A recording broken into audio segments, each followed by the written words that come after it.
Hello, this is Brian Shannon from AlphaTrends.net. Today is Friday, the 25th of April, 2008, and the market's closed. We had another good bullish day here today. The S&P 500 closed with a gain of $1.38, or just about 1% exactly, as it finished just below that 140 level that we've had our eye on. And I expanded the range here a little bit so we can see this trend line a little bit more clearly. You can see that's the the trend line that extends back to October of last year. And we've got a few overhead levels of potential resistance. First, we've got, again, the lows from December right at about, I guess this is 144 or so. And that's about where we find the 200-day moving average as well. And then the trend line here comes in at about 143 or so. So the market continues to make some very nice progress to the upside. The bullish flag that I pointed out looks as though it is materializing and continuing to follow through. Again, the upside objective, we could take the height of this pattern here at about 132.5 to 139. So that would be 6.5 points added to the breakout point, which was at about 138.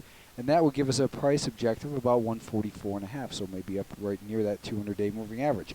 Again, I'm going to point to the weekly time frame and point out that we are still below the declining 30 and 40-week moving averages, and that gives us reason for concern, as does the diminishing volume, which basically tells us that when the market does, if the market begins to pull back and maybe fail here, that you want to take it seriously, because it could bring about some bigger selling pressure from the weekly time frame. But for now, focus on these trends in here, because this is what pays us today. Not the trends of the next 6 months, but where is the market now and what is it doing? And it continues to hold up very bullishly. We saw yesterday that the 137 level looked like it might have been in jeopardy once again, but the market held above that, and we saw that real nice rally back up to this level where it's seen some resistance. And then late day, we saw some selling yesterday that I said might make for a wobbly opening, and that's what we had here today. The market came down, got back above the VWAP from the last 2 days in here, and we can look at the 1 minute time frame. You can see this is where it got back above some intraday resistance and recaptured that daily VWAP. It made a nice little rally here, some consolidation, and then a real nice push higher into the close, just below that 140 level. So the market continues to act very bullish in here, and you can see that you might even say that on this shorter term time frame that this is tracing out a cup and handle, which would be a bullish pattern. And just more bullish patterns on these various time frames indicates that the market looks strong, it acts good. I think you want to keep an eye early next week on how the market responds if it pulls back to this 5-day moving average right in here. But this low here from yesterday, that's going to be an important level at about 138, or actually that was this morning rather. And of course the 137 level. If we break down below there next week for whatever reason, then I think you want to again be very defensive. But it looks as though the market is rallying. If it can push past this 140 level, then we have some of these other upside targets that ought to come into play for potential levels of resistance. It doesn't mean there will be resistance found there. Maybe this market just continues to go higher and create new highs, but that's a guessing game. What we need to do is focus on these trends in here and manage risk according to how well the market can hold above support, these support levels, these levels that should be support rather, I should say. So again, looking bullish. The Russell 2000 was up 57 cents today. This market continues to consolidate just underneath this important $73 level, and pushing past there. Then we've got this trend line, which still not quite broken. It keeps popping up towards that. If it can get above there, then it's got another challenge at 73. But I think if it pushes above 73, then you've got most likely a little bit of panicky buying from shorts who've been complacent underneath this $73 level. A move above 73 does not turn the market trend higher. We need to see the 200-day moving average flatten out from the longer term perspective before we can really have confidence that a move can sustain itself. But it might lead to a nice tradable pop, so keep your eye on that early next week. And as far as support goes, today we were looking for the 71 to 71.25 level. is what I said that we want to see that level hold as support, because that's about where that 5-day moving average was, and also this this level's been important here, 71 in particular, over the last week and a half or 2 weeks. So this market continues to make some progress. You can see that it did come up towards that recent resistance level, and just a little bit of selling here late in the day with some volume. But that's just one person's sell, basically. One big institution could be getting out of a little bit.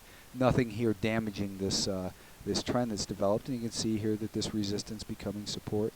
Now, ideally, it'd be nice to see this level of resistance act as support, and then push higher on these, past this trend line and up above 73. Who knows? Be careful though, because this is an important, larger level that a lot of institutions have their eyes on and maybe decide to sell against if there's some kind of catalyst next week that maybe spooks them. The XLF, again yesterday, this was the relative outperformer. It came back up to that trend line yesterday. Today we popped above that trend line. So still, the more important level that this market really needs to get above to confirm this is 27.5-ish or so, right around in there. But obviously the market, the XLF had a good week in here today, recapturing this 2620 level. But we've been back and forth, with this 2620 level so long that you can't really have a lot of confidence that it's going to hold there. What's more important, I think, is this. This is the trend line that we've been looking at. That's been in play since basically early February. And you can see that this trend line has done a good job of holding this market back. Today it broke above that level. It also came up to above this little level here, and it's just below the $27 level. So I think that it's looking like it's clearly not a bullish chart here. Okay, it's more neutral than anything. And there's, like I said yesterday, if they don't scare you out, typically they'll wear you out in here. But there could be a short-term pop coming here based on just the vast number of shorts involved in this market, that a little bit of momentum could get them to spook. But I don't think it would eventually lead to a more sustainable rally. Clearly, there's still a lot of problems for the financials on a technical basis when you look at the longer-term time frame. Let's take a look at the semiconductors. One of the readers said, we haven't looked at that in a while, and I agree, so let's take a look here. This market seems to be doing a little bit of battle, perhaps, with the lows from November of last year, and that seems to be a common theme for a lot of these markets. When we look at the weekly time frame, you can see that that level where we're at right here is 38, 31 area. If it can rally back above there, then it puts these lows into play, where I think you've got the likelihood for a greater level of supply being released to the market, as prior support tends to act as resistance on tests. But looking at the daily time frame, it's still just a real choppy mess in here, and we've seen that it's been very it's really the earnings from day to day over the last couple of weeks have really jerked this thing back and forth a lot. So I still think the semis are probably a little too choppy unless you're really just short-term scalping in here. But they're just kind of still a big mess, and realistically just still kind of healing in here. So I'd still stay away from them for a while. The NASDAQ 100, let's take a look in here. We've got this downtrend line that continues to be tested. The market runs up towards that level.